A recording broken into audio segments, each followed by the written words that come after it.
I've always found it interesting to consider historically how Jesus became a god. And there's particularly interesting work by two Yale professors, King and Messiah as Son of God, Divine, Human, and Angelic Messianic Figures in Biblical and Related Literature. This is an academic book written by scholars, obviously, for scholars and students of the New Testament. But they these two Yale professors describe the process, the historical process by which Jesus became a god. I just wanted to read a couple of paragraphs from a chapter. I'll just read the text. It is in academic language, and then I'll make some interpretive comments on it and try and unpack what they are saying. So bear with me as I read the text, and then hopefully I'll make it clearer what I think they're getting at. I'm reading from a page 174, and the subheading here is the issue of worship. One of the key questions, they say, in the debate about the divinity of Jesus has been whether he is worshipped in a way that principal agents of God are not. It is difficult to distinguish ancient texts and practices expressing political submission and respect on the one hand, from practices that we would call religious, which express worship and devotion on the other. If Jesus was seen as taking over God's functions as king, warrior, and judge at the end, with a capital E, as God's agent, his divinity may have been perceived primarily in functional terms at first. But the idea of a heavenly Messiah opens the door to speculation and rhetoric about pre-existence. The notion of pre-existence intensifies the divine status of the heavenly Messiah. Similarly, the honorific recognition as God's Son is intensified in language about a virginal conception. The cultural environment must also be taken into account. In the Hellenistic ruler cults, and especially in the Imperial cults, men who were once human beings were honoured and worshipped as gods. Some were even worshipped as gods during their earthly lifetimes. The Messiah of Israel was conceived at first primarily as a king, of his own nation first of all, and then of the whole world. The understanding of Jesus that emerged after his resurrection involved his kingship over Israel and over the entire world. Given the practices of imperial cults, it is not surprising that Jesus was viewed as a god and that worship of him became an alternative to the worship of the emperor. End quote. So that's quite a tightly packed academic bit of analysis there.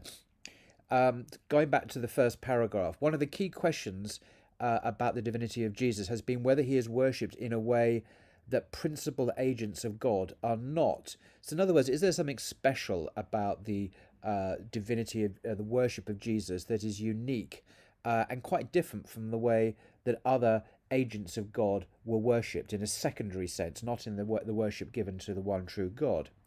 And you talk about the difficulty of distinguishing in ancient texts and their practices the differences between the political submission and respect on the one hand that's given to, say, a ruler, and on the other, what we would call now religious worship.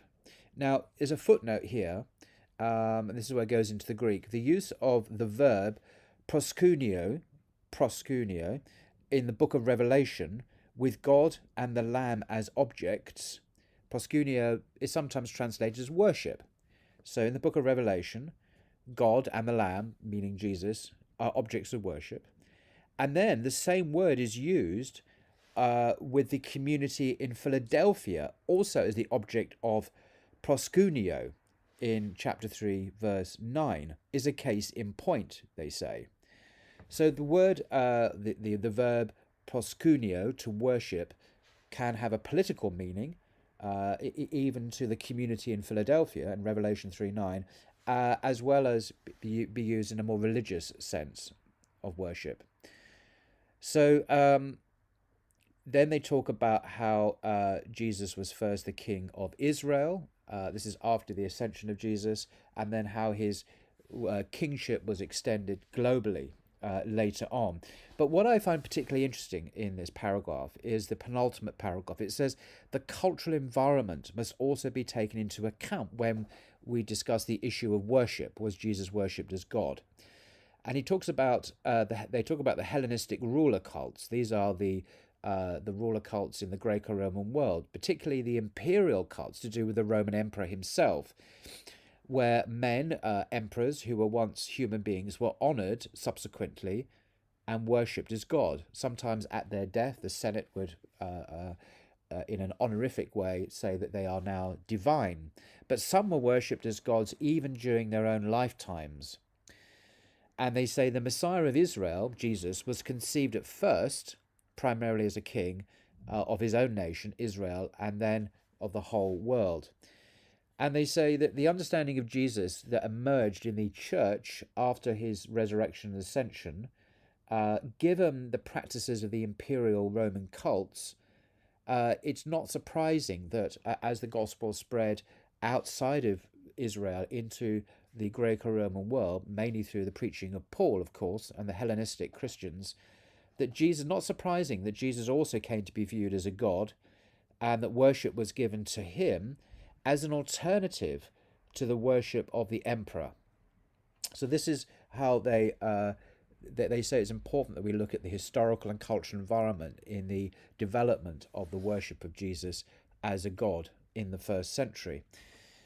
There's a fascinating little footnote here in the next chapter, chapter 8, when the authors of this book are talking about how to translate John 1:1, the third clause of John 1:1. This is John's Gospel, chapter 1, verse 1.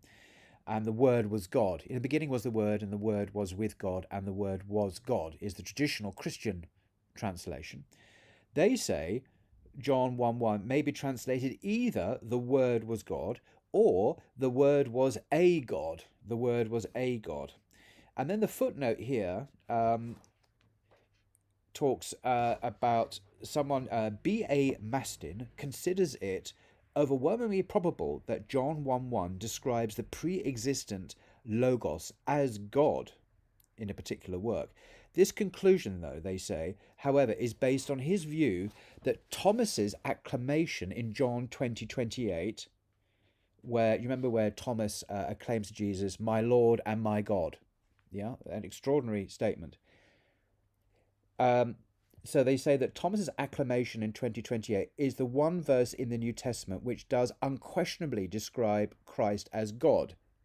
But they criticize this view. This view fails to recognize, however, that the phrase Dominus et Deus, and presumably its Greek equivalent, is an honorific exclamation, used, for example, by those who wish to flatter Domitian. Domitian is the Roman emperor. So what are they saying here? That they're saying, "My Lord and my God." That they're saying that John, at the end of the first century, is calling, has Thomas acclaim to Jesus, "My Lord and my God," which in Latin is Dominus et Deus. This is an honorific acclamation known to be used by those at that time, in the end of the first century, who wished to flatter Domitian. Domitian was a Roman emperor, of course.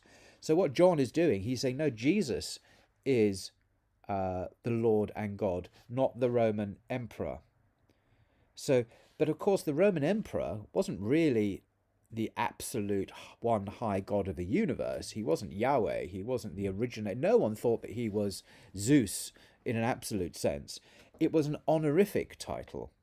It was given to flatter him, flatter the Roman emperor. "Oh, you're so marvelous. You are the king. You are the Lord and God." But they didn't really think that he was Zeus or Yahweh. In the same way, on the lips of Thomas, Thomas is saying in effect, no, Jesus is Dominus et Deus, not the Roman emperor. So in a similar way, we shouldn't take these words in the strongest sense of actually asserting that Jesus is Yahweh. No, that's not quite what's going on here. It's the Greek gospel equivalent of a title that was known to be used to flatter the Roman emperor. And that's what the gospel writer is using that term to make his own point. That kind of makes sense. So I think these two writers, I'll just perhaps say a bit more about them. One is Adela Collins, Professor of New Testament Criticism and Interpretation at Yale University. The other is John J. Collins, Professor of Old Testament Criticism and Interpretation at Yale University. I get the impression they are a married couple. What an extraordinary marriage. One is a professor in the New Testament, the other is a professor in the Old Testament, both at Yale. And they both co-authored this. So the chapters to do with the Old Testament written by one person and the New Testament by the other uh, person in the marriage, so to speak. Um, but these are world class experts, and they clearly see the issue of worship. We need to take into the cultural environment, take that into account when we understand why Gentile Christians ultimately came to worship Jesus as God, as a counterpoint, as a way of saying no, we're not going to worship the emperor. We're going to worship Jesus. He is our king. But of course, this is a later development. It's not something that we find in the earliest Jesus tradition. The evidence suggests that wasn't present at all. So, as they say in the last sentence, given the practice of the imperial cults, the Roman imperial cults, it's not surprising that Jesus was viewed as a god and that worship of him became an alternative to the worship of the Roman emperor. So that's their insight. I think that's quite an astute comment. And yeah, what do you think? Till next time.